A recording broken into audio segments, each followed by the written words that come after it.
Welcome everyone to this afternoon's webinar about conducting a successful local ministry annual business meeting. My name is Leonard Young. I'm the parliamentarian for Unity Worldwide Ministries. And first question, I guess, for today is, why do we even hold such meetings? Well, there are three primary purposes, and that is to elect your board of trustees, those who direct the operation of the ministry, approve proposed amendments to the bylaws from time to time, and approve by a 2/3 vote any expenditure regarding the sale, pledge, or proposed financing of real property that exceeds $50,000 or 35%, whichever is greater. That comes right out of your bylaws. This phrase right here may change from whichever is greater to whichever is least. That's being discussed right now by the bylaws committee. So those things take place for sure at your annual meeting. You also should be electing members to the nominating committee. If you need to take action by the members, they can override what the Board of Trustees does by a 2/3 vote. There's some procedures involved there. Remove by a majority vote any or all trustees, and vote on any matters officially brought before the membership. Now, some of those provisions are in the new suggested bylaws, and they're not final yet. So, for example, the 2/3 vote. Right now, I think in your old bylaws, many of you had said 3/5. I think it's being recommended that that be 2/3, but it's not final yet. I think it's very important in each of your business meetings that you recognize that while this is a business meeting, it is a business meeting of a local ministry. And prayer should be an important part of that. You should begin with prayer, you should end with prayer. And if you have somebody like we do at Unity Worldwide Ministries at the annual meeting, someone who acts as like the keeper of the flame, they have a care for the spiritual condition of the meeting, that kind of person can be very helpful, particularly in difficult moments where they might be able to stand and help get everybody centered and focused again. There's a wonderful story that I think you all will appreciate about Benjamin Franklin. You know, he was the oldest member at the Constitutional Convention in 1787 and very well respected. Probably the only one that had greater respect would have been Washington. Madison's notes of the Constitutional Convention note several times where Franklin got up in the middle of a very angry debate and looked at all the members and said, "Brethren, let us pray." And Franklin would bow his head and pray, and Madison says Franklin could pray for a long time. Matter of fact, at one point, I think he prayed for 45 minutes. What he was doing, besides invoking the presence of the Spirit and getting people centered again, he was allowing all the adrenaline in the room to come down and to get everybody to focus again on what they were there for. That's a very good thing to think about when you think about an annual meeting, is having someone who can do that for you. Generally, annual membership meetings, the most that I have attended, have been in the first quarter of the year, although in the model bylaws, this is a blank. And you may indicate when your ministry wants to have its annual meeting, whatever seems to work best with you. And that time and the place, I guess, is obvious, and date are established between a mutual agreement of the board and the senior minister. It's very important for your annual meeting that you let people know when it's going to take place. You should provide notice. I would do this in addition to the 30 days that are listed here, electronic mail or postal mail to every member. They should know when your annual meeting is. I would announce it at church for at least 2 Sundays before and put it up on the bulletin board and do everything you can to encourage people to come to the annual meeting. Notice is so important that if you fail to give the notice, you really cannot hold the annual meeting and you'll have to reschedule it. So it's very important that you give that notice as is indicated. The quorum for the annual meeting, we're suggesting 10% of the members being present. Now, some people have said, gee, we can't even get 10% of our members to come to church. Well, that of course worries me about the viability of a ministry if it can't even get 10% of its membership to church. Robert's Rules of Order says that the quorum should be established at those who can reasonably be expected to come to an average meeting in the absence of very bad weather or other unfavorable conditions. 10% is, I think, a fairly low quorum. I know some denominations that require 30%, others that require a majority. I think this is probably a good quorum for you all. Now, the presiding officer at the annual meeting is the president of the Board of Trustees by default. It also indicates here that the president can relinquish the chair to another board member. For example, suppose the president had some very important information they want to share and they want to enter into debate. Then they should relinquish the chair, move out of the chair, let another member preside, and they should remain out of the chair until that matter is voted on. You can't declare yourself a partisan and speak for or against it and then go back in the chair and be the one putting the vote and deciding whether it is passed or failed. So if the chair is relinquished, the president should stay out of the chair for the remainder of that item of business. I want you to notice the last line, which says, or to a professional registered parliamentarian. We've put that in the new bylaws because when I get sent out by Unity Worldwide Ministries to a congregation that's in disorder, right now we don't have that provision in many bylaws, and so they have to have the agreement of those in the presiding line. If you have a vice chair, that person would be consulted as well as the chair of the board, and then it takes a majority vote of the members present to allow an outside expert to come in and preside. We thought this might be a good thing to put in the bylaws so that we didn't have to go through that if it was necessary for me to go out and help a congregation that was having a very difficult time of it. The right to speak, make motions, and debate are the fundamental rights of every member. And if you are a member, that is a regular member of the local ministry, you have those rights. You can speak and debate, you can make motions, and you can vote. Another one might be you can also hold office. There is a restriction here that has proved to be quite helpful in many bylaws, and that is to not allow any member to have those rights when they have joined for 60 days.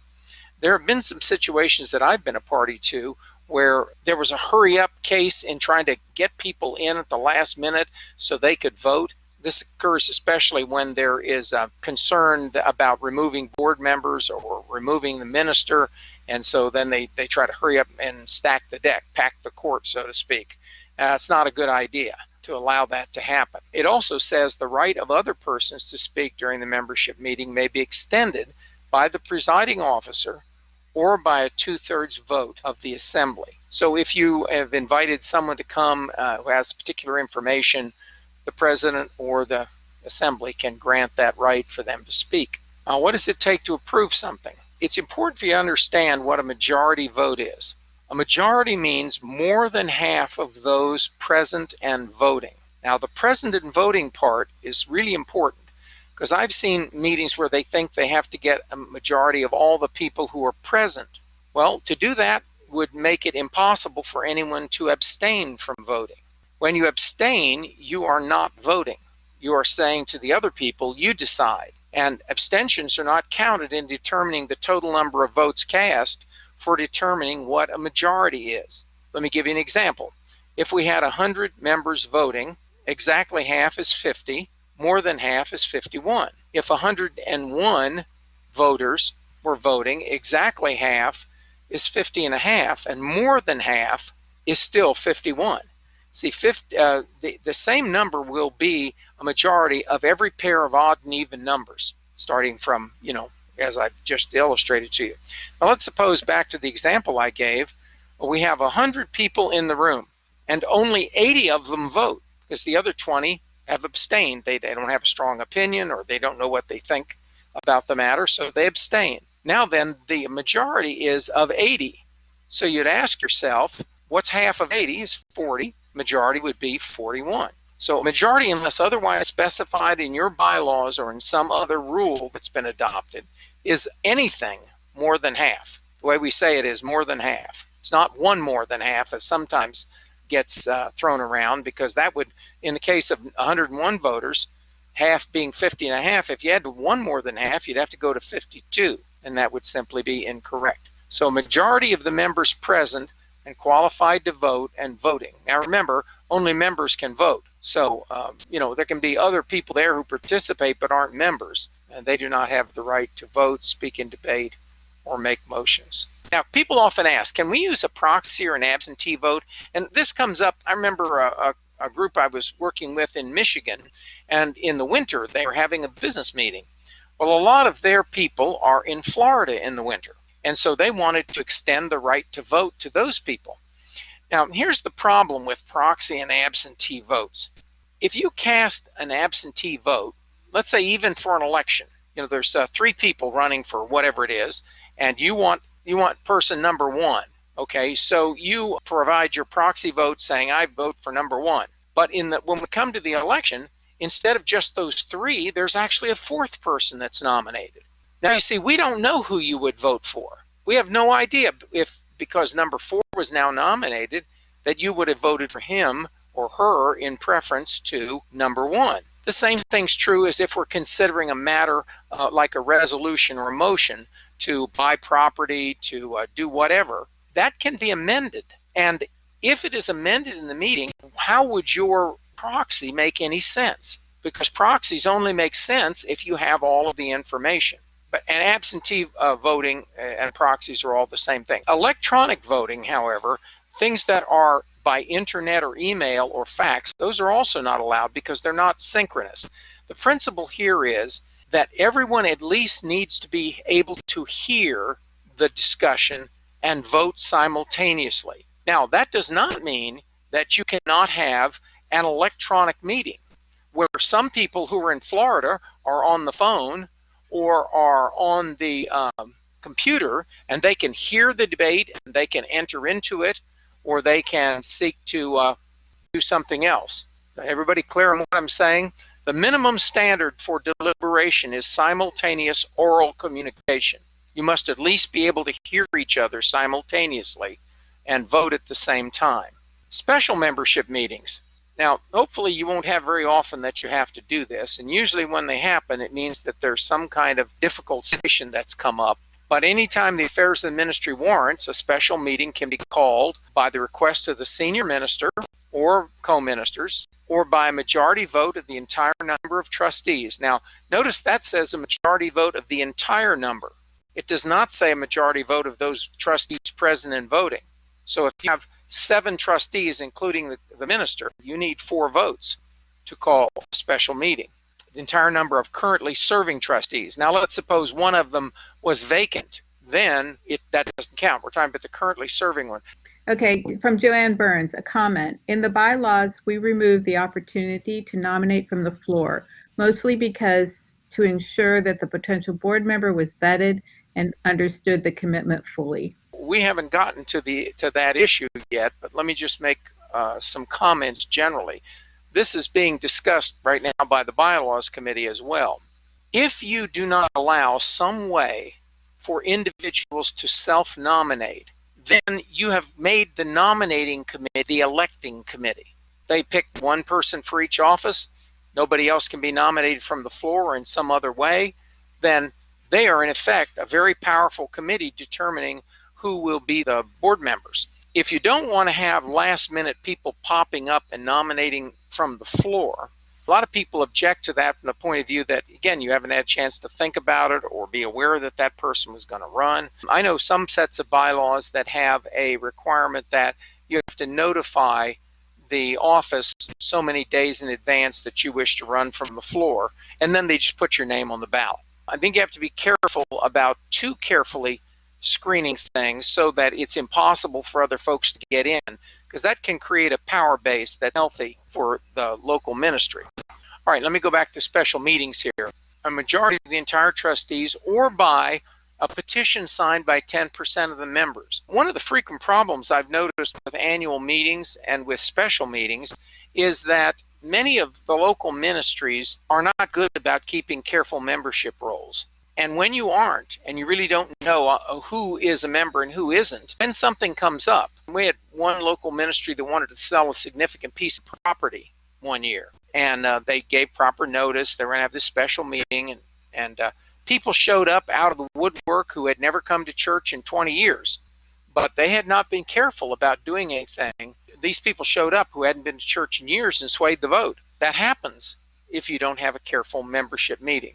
To call a special meeting, once you've had either the minister or whoever or that is allowed to do that, this request goes to the office, and they have to send out a notice to all the members. On receiving proper requests for a membership meeting, the president of the Board of Trustees calls the meeting on behalf of the requesting party within 45 days. There's some discussion about whether that's too long right now, and I'm not sure that will be the final way it shows up in the bylaws that you get. Now, these new model bylaws do not go into effect until January 1, so you'll be getting a better updated set in the months to come here before January the 1st. Notice here it says the notice of the meeting has to be called within 45 days, and then that has to be sent 15 days in advance to all members, either by postal or electronic mail. So what can you do at a special meeting? Well, you can only do at a special meeting what was in the petition that called the meeting. And I've seen some very unfortunate situations where people made kind of a broad statement in their petition of what they wanted to talk about, and it wasn't sufficient. You need to be very clear. If there's a motion you wish to make or there's an action you want, that needs to be clearly stated in the petition that you submit. All right, now let's talk about the proper order of business in a business meeting. These 5 things here are what we call the standard order of business. And they're a little bit, I said to everybody yesterday, they're a little bit like Charlie Brown's Christmas tree. They are very spindly. They're just a framework.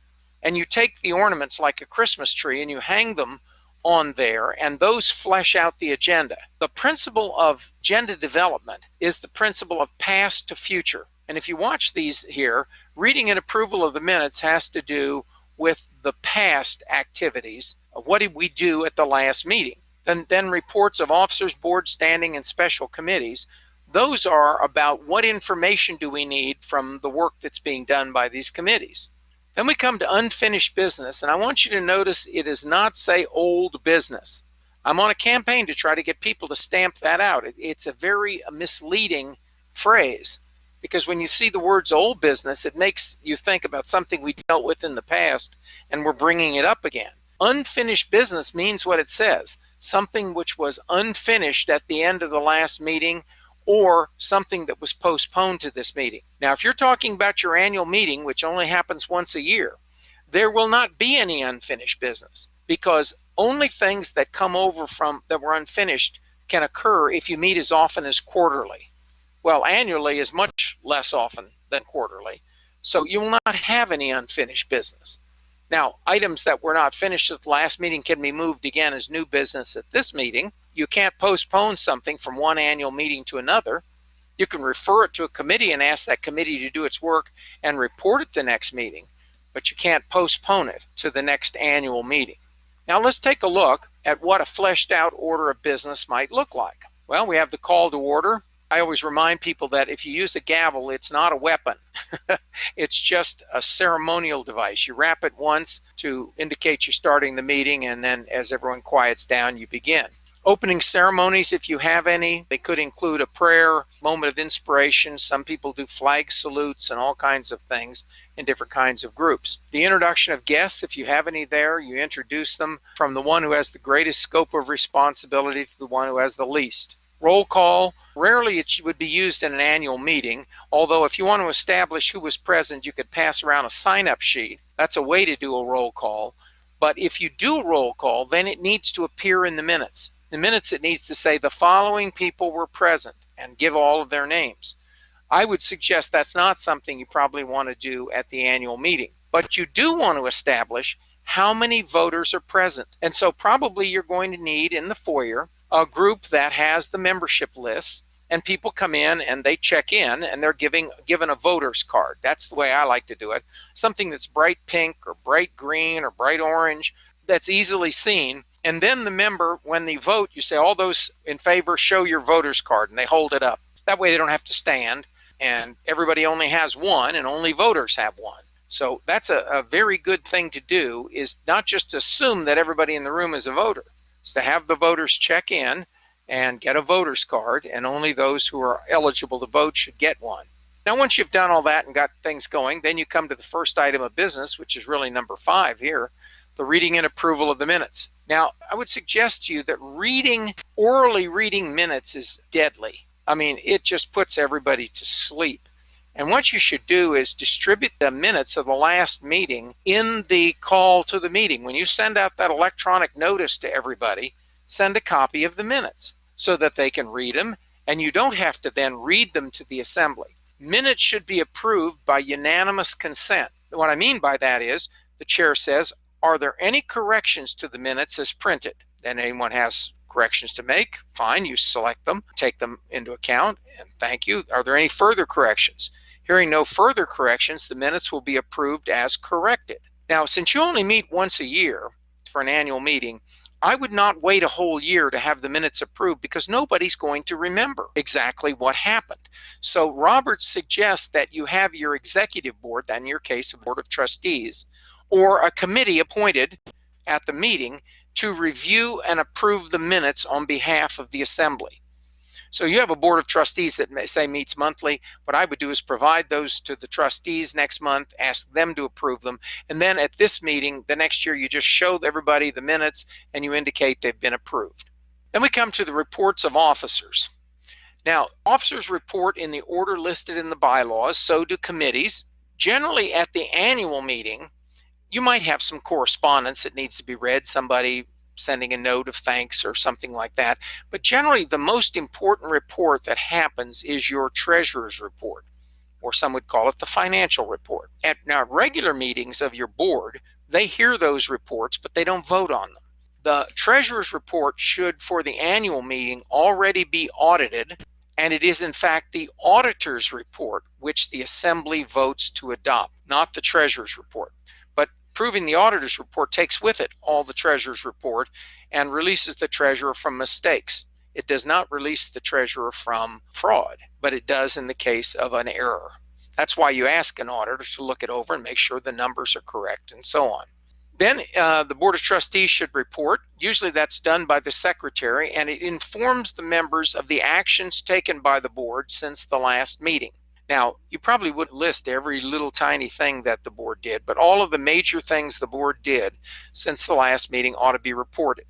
People could ask questions about them, but there is no action required on the report of the board. Standing committees, if you have any, should report, and they should report in the order listed in your bylaws. If you created them by your board, then they should report in the order in which they were created. Special committees are the same way. They're by definition not in the bylaws. They're appointed to do a certain job, and they would report in the order in which they were created. Unfinished business, as I said, is not going to occur in an annual meeting because you don't meet as often as quarterly. So you're going to have new business. Now, there may be some set items for new business that you know are going to come up. They may be recommendations from the board or actions that have been petitioned or whatever, and you put those on the agenda. But at some point, you need to ask at a regular meeting. Now, we're not talking about special meetings. At a regular meeting, you say, is there any other new business to come before the annual meeting? That's everybody's opportunity to have their petition heard or their concern voiced. And lastly is the adjournment of the meeting. Now, a lot of people think they need to get a motion and a second to adjourn a meeting. And except at the end, or when there's a fire that's broken out in the room or something like that, that's true.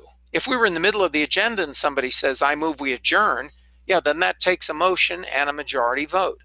But at the end, the chair says, is there further business to come before the assembly? If there is, you handle it. If not, the chair says, there being no further business, the meeting is adjourned. And you just adjourned the meeting by unanimous consent. In other words, if you had some business, you would have said it. If you don't have any further business, my question always is, what's plan B? Are they going to stay all night?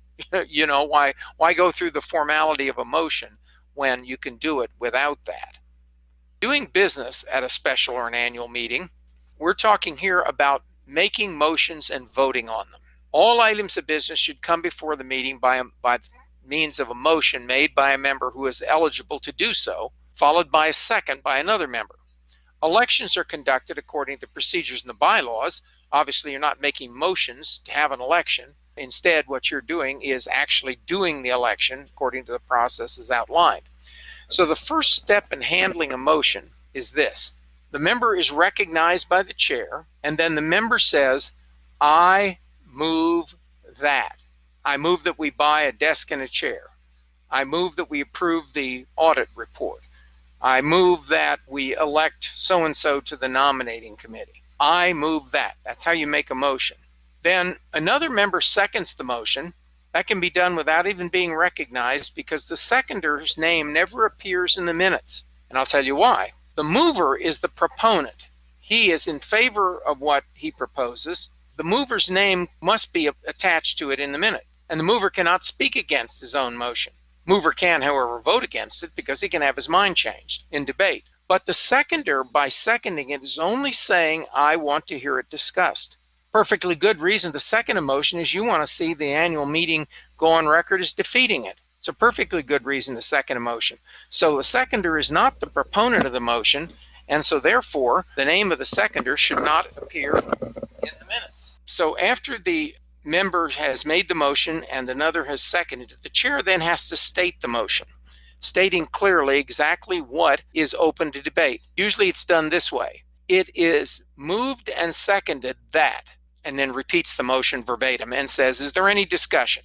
Now during this time of discussion, this is any member's chance to speak for it, against it, ask a question, or make some other motion which might be in order.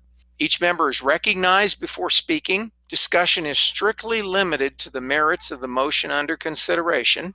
All debate is directed to the chair or through the chair. Oh, friends, this one is very important because what I see happen in meetings, if this is not observed, is that you devolve into argument.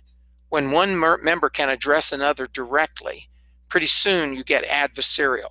But when you direct all your questions to the chair who designates who should answer them, or you speak in debate, if you ever watch the House of Representatives on C-SPAN, you'll notice every member who rises is speaking to Mr. Speaker. He's not speaking directly to another member. Members never address each other directly if possible and never call each other by name. You might say the previous speaker. In regard to the previous speaker's comments, I believe this and that and the other. And try to keep that formality, because by doing that, you keep all forms of mischief from occurring in the meeting. Because, see, it's not personal. It's about the business. It's not about who made the motion. So we're not talking here about whether I like that person or I don't like that person. It's not personal. It's about whether I'm for or against the proposal. Now, Robert says ordinarily each member may speak twice, and look at this, 10 minutes. Oh my goodness.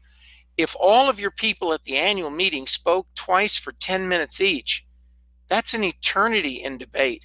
It's a long, long time. And when I go out to do these special meetings, I usually recommend to the assembly that they limit debate to 2 minutes or 3 minutes per speaker, and maybe only one speech on each question. But without such a rule, Robert says 10 minutes per speech, 2 speeches on each question. So after everybody has had their say, no one's seeking the floor to make any further debate, and the assembly orders by a 2/3 vote that debate close, the chair then has the responsibility to restate the question and put it to vote. Now, why do we restate it?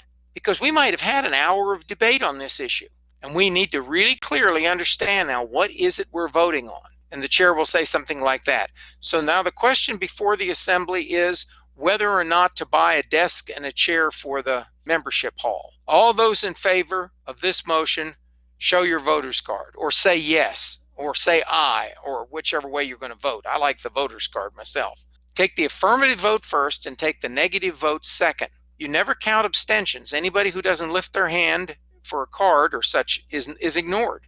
They're there, and when you abstain, what you're saying is to the rest of the assembly, you decide. It's not a matter of being bad or anything else. It's a matter of I don't have a strong opinion, or I don't know what I think about this. Now, there are some people who must abstain from matters, and that would be if you were taking a vote on something about which they had a personal interest. They were going to hire a company to fix the playground, and you own that company. Well, you should abstain from voting on that kind of an issue. A majority, as I said before, means more than half. And the chair votes only when the chair's vote will affect the results. That is either to make or break a tie. Now, this assumes, of course, the person in the chair is a voting member. If I came to your annual meeting at your request and served as the presiding officer, I could not break a tie or create a tie because I wouldn't be a voting member of your congregation.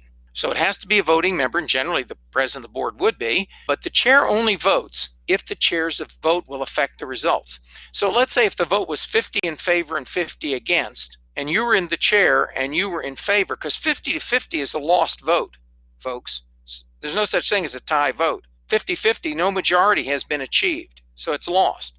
But if you're in the chair and you're in favor of it, you can cast your vote, making it 51 in favor and 50 opposed, and the motion would carry. But the converse is also true. Let's say there were 50 in favor and 49 opposed, and you're in the chair and you are opposed. You could cast your vote against the motion, making it 50 in favor and 50 against, and now it loses because there's no majority that's been achieved. Okay, but the chair would only do that if the chair's vote would actually affect the results. And lastly, the chair will announce the results of the vote, saying which side has prevailed. So the ayes have it, the motion is carried, or there is a majority in the affirmative, or if you count the votes, you would say the number. There are 57 in favor and 43 against, and then you say what has happened. There is a majority in the affirmative, the motion is adopted, and we will buy the desk and chair for the church hall. Now, if you do this the way I just suggested, nobody is going to go away wondering what you did, because you heard the member make it, you heard the chair state it, you heard the chair restate it when they took the vote, you heard the chair state it when he gave the result of the vote. Okay, let's talk about amendments. I suppose the next most common thing that would happen in a business meeting besides making a motion would be offering an amendment to the motion. Now, amendments, like main motions, require a second. They're amendable, they're debatable, and they require a majority vote. And they must state exactly what the person wishes to do to the main motion. What words does the person want to change in the main motion? Not just some abstract concept, but words. What words in the motion do you want to change? I'll show you some examples of that in a minute. An amendment just always must be handled before you can vote on the main question. Well, that only makes sense because we don't know what form the main question will in. If you adopt the amendment, it's a different form than if you defeat it. So you're going to vote on the amendment before you vote on the main question. So there's only three ways to amend a motion: strike something out of it, put something into it, or add it at the end, or the combination, which is to strike something out and insert something else in its place. So let's look at an example of this. Okay, here's our main motion: that we sponsor a delegate to the UWM convention in June. So someone has made that, someone else has seconded it, the chair has stated it, it is moved and seconded that we sponsor a delegate to the UWM convention in June. Is there any debate? And so now debate is before us. And I heard that they're not having the convention this year in June. So I moved to amend the motion by striking out the words "in June." That's an example of an amendment by striking something out. Or I want to add something. I want to add, providing, however, that this board shall not be responsible for expenses in excess of $50. So I like the idea of doing it, and I also like the idea of not spending $1 million on it. So I'm wanting to add words at the end. Or the combination of the two. I move to amend the motion by striking out a delegate and inserting in its place two delegates. So if adopted, it would read that we sponsor two delegates to the UWM convention in March. Now, folks, that's the only way to amend a motion. Only ways to amend it are those three: striking something out, inserting or adding something, or the combination of the two. So the pyramid is the way these things appear. A main motion can only be made when nothing is pending. If there's anything on the floor, you can't make a main motion. Okay, so let's say our main motion is to send this delegate to the convention. A primary amendment might be an amendment to add the spending limit. A primary amendment amends the main motion directly. A secondary amendment is an amendment to the amendment. So let's say that we've got a main motion to send a delegate, we got an amendment to put a spending limit of $500 on it, and I want to amend that amendment by striking out 500, inserting 1,000. So now we have just exactly what I have on the screen here. We have three motions made. We haven't voted on anything yet, have we? We've had the main motion. During debate, we've got a primary amendment, and while we're debating that one, we've got a secondary amendment, okay? Now, you have to vote on the secondary amendment first, because the question is, do you want the primary amendment to read 500 or 1,000? Well, let's say we adopt that. So now we only have a main motion and a primary amendment, but the primary amendment now reads with a spending limit not to exceed $1,000. Now we have to vote on that, because we have to know what the main motion's wording is before we vote on it. So let's say we adopt that one. Now our main motion reads that we send a delegate to the UWM convention, providing that we not spend more than $1,000. Okay, so what we did is climb up the pyramid, then we started voting and climbing back down one at a time. Another way to think of this visually is to think of it as you're climbing a tree. The main motion is the trunk of the tree, the primary amendment is the branch, and the secondary amendment is the twig. Now, you can only have one of each of those at a time. One main motion, one primary amendment, and one secondary amendment at a time. And you know why? Because people can only deal with three things. They can only deal with three things. So now we first have to decide, do we want 500 or 1,000? That's the secondary amendment. Then we have to decide, do we want, this is the branch, do we want to have a spending limit at all? Then we have to decide, do we want to send the delegate under what other amendments have been adopted? So you're going to vote on each separately, but you can have three stacked up, a main motion, a primary, and a secondary amendment. But you can't have any more amendments until you've voted on something. And then you can have another secondary amendment. You vote on that, you can have another secondary amendment. But it's climbing up and down the tree, because you can go out on a twig and a branch, come in from that, and go out on a different branch. For example, in our motion here, so let's suppose that we go all the way up here and we've got this motion to send a delegate, we've got a spending limit of 500, and we want to change that to 1,000. So let's say we adopt the change it to make it 1,000, then we adopt the primary amendment to add the spending limit, and then before we vote, somebody else says, and I move to amend this by saying, and also send the senior minister. I'm just making something up, guys. See, that's a different primary amendment. So now we go out and deal with that one. Okay, when that comes back in, then somebody else says, and I move that we amend the motion by saying that we also send the board secretary. Okay, now there's another primary amendment. So you can have a lot of them, but you can only have one at a time of each category. I'm not sure I understand the difference between a primary and a secondary. A primary amendment amends the main motion directly. It amends the words. It changes the words in the main motion. So in this case, we're changing it by adding a spending limit of $500. The secondary amendment changes the wording in the primary amendment, not in the main motion. So we have a proposed main motion and a proposed primary amendment, but in that primary amendment it says $500 and I want it to say 1,000. So I offer a secondary amendment, or some people call it an amendment to the amendment, to strike out 500 from the primary amendment and insert 1,000. If that carries, then the primary amendment reads, provided that we not spend more than $1,000.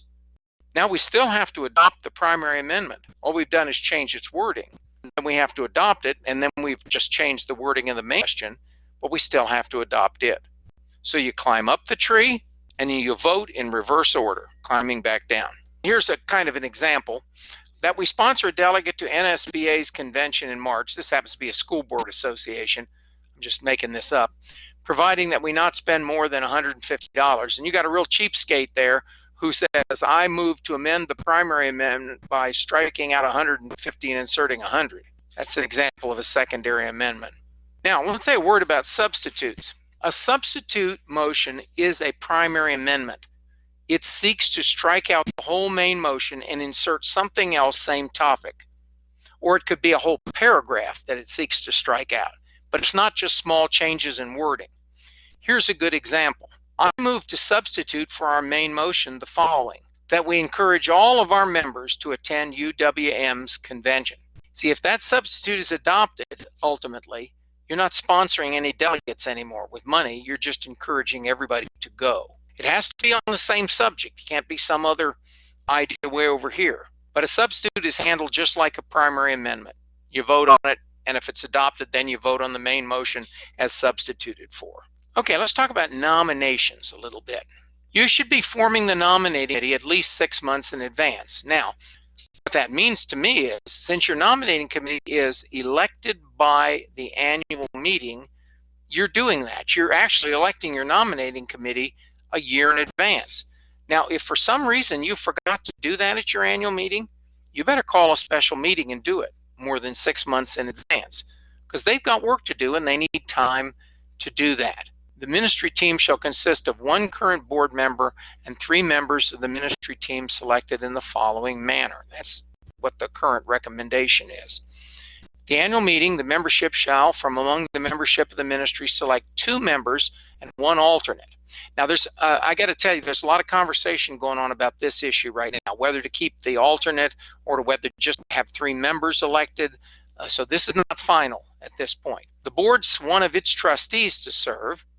So if you elected 3 and you had 1, that would mean 4 members. Together with the senior minister, the above 3 team members. Of course, this old one is suggesting 2 plus 1 elected by the board. I think it may come out as 3 and 1 plus elected by the board.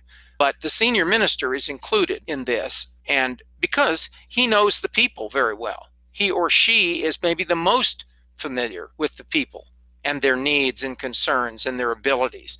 And so we would want the senior minister to be involved in selecting candidates for office. Now, if you have to have an interim board because all the board members have been resigned or removed, then the nominating committee should complete its selection within 30 days, and you should have another meeting to elect the remaining members needed to reconstitute your board.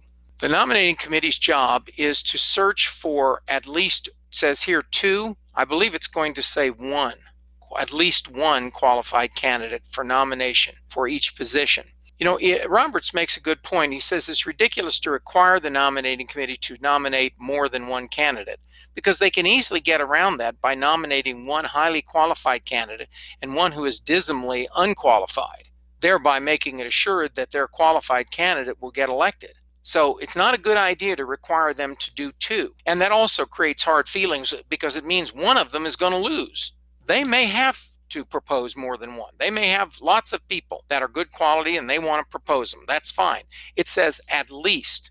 And I think you're going to find that in the final version, it's going to say at least 1 candidate for nomination for each position. The report of the committee should be distributed to folks in advance. That is, they should have the opportunity.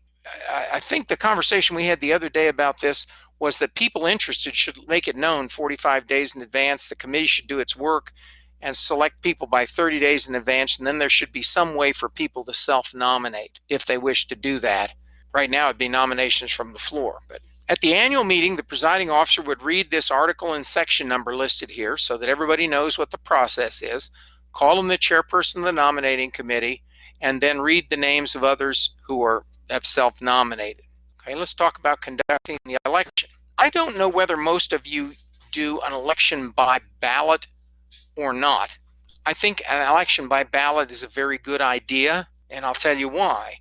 A ballot vote tends to get people to be more honest about the way they feel about something. We don't want to put their hand up and vote against Joe. He's a friend of theirs, but they don't think he's the best candidate. A ballot vote relieves that kind of pressure and is more accurately yield the true result of what the community thinks. The result of the vote should be announced to the annual meeting, and if it's 2 you're electing, the 2 with the highest number of votes are elected for the full 3-year term. If you have a partial term, then the next highest person, and so on. If you do ballots, be sure that your counting team is an impartial counting team, that you're not putting the husband or wife of somebody who's running for office on the counting team. And there are we could spend a lot of time talking about how to count ballots. That's for people like me to know how to do if you need to know it, but there's easy ways and there's hard ways to count ballots. But one thing about ballots is you shouldn't pass them down the row. You should have a ballot box and people get up and go to the ballot box and put their ballot in themselves. The parliamentary authority for Unity Worldwide Ministries, congregations, and groups is Robert's Rules of Order newly revised. Now I want to point out to you that is the 11th, the current edition is the 11th edition of Robert's Rules of Order, newly revised. It was published in 2011. The 12th edition will be coming out next September, and it will automatically become the current edition. And what I will do, of course, is make people aware of whatever changes are in the book, and we'll go on from there. They won't be substantial changes, but there are always some. So you want to make sure that if you've got a copy of the book, that you have the right one, the one that is in fact the parliamentary authority. You can go to the bookstore and find a lot of books that call themselves Robert's Rules of Order, and they're based on the 1915 edition of Roberts, and they're woefully out of date. The only current edition is the 11th edition, published in 2011. Okay, let's speak for a few minutes about some other useful motions. I'm going to kind of fly through these. While something is pending, you could refer it to a committee, have the committee do its work, and then report back at another meeting. That's a perfectly good thing to do. I hate to see large bodies trying to do committee work. If you've got a lot of work to do on a motion, refer it to a committee and have them report at the next annual meeting. You could postpone it to a definite time. Now, you can only do that at an annual meeting to later within the meeting. So let's say you're having an all-day annual meeting and the treasurer isn't going to get here till 3 o'clock in the afternoon. We don't probably want to approve spending items till we see what the treasurer's report is, so we postpone those until after the treasurer's report. But you can't postpone them to the next year. You have to postpone them only within that meeting. You can limit or extend limits of debate. You can limit the number of speeches, the length of speeches, the length of debate. The total, you could say that no item will be on the floor for more than 20 minutes or 15 minutes or whatever amount you want. There are lots of ways to do it. It takes a 2/3 vote to limit debate because you're taking away people's rights here, just like closed debate. And that's where we come here. This motion, the previous question, is the motion to close debate and take an immediate vote. Now, I don't like this phrase, previous question. I don't think it communicates. And so I don't want people to be an offender for a word. I prefer to see people say, I move that we close debate. And if I'm taking the vote, I will say to folks, so is there a second? Yes, it's moved and seconded that we now close debate and vote. All those who are ready to vote, show your hands. Thank you. All those opposed, show your hands. Thank you. There are 2/3 in favor, and we will now vote on, and that's how you close debate when there's still people claiming the floor. You can lay a matter on the table temporarily if something more urgent comes up. I hear people say all the time, I want to table it to the next meeting. No, you don't. You want to postpone it to the next meeting. Or they want to table it to kill it. No, that's not a legitimate use of the motion to lay on the table. It's to temporarily set it aside because something more urgent has come up. Suppose the mayor is coming to speak about the street improvements at your annual meeting, and he's there on time. You shouldn't make him wait, so we lay the pending matter on the table, and when he's done with his speech and leaves, we take it up again. Keeping order. A point of order is by a member is to call to the attention of the chair that somebody's breaking the rules. Now, you shouldn't do this just for form. You should do it if somebody's rights are being violated. And the chair has to rule on whether the point of order is well taken or not well taken. It's ruled on by the chair. But any member who disagrees can appeal from the chair's decision, and the assembly will determine whether the chair has made the correct decision by a majority vote. A majority vote opposed to the chair's decision will overturn that decision, but it takes a majority opposed to overturn the chair's decision. A question of privilege shouldn't come up much in your annual meetings, but it's too hot, it's too cold. Turn the mic up, I can't hear. My voting device isn't working.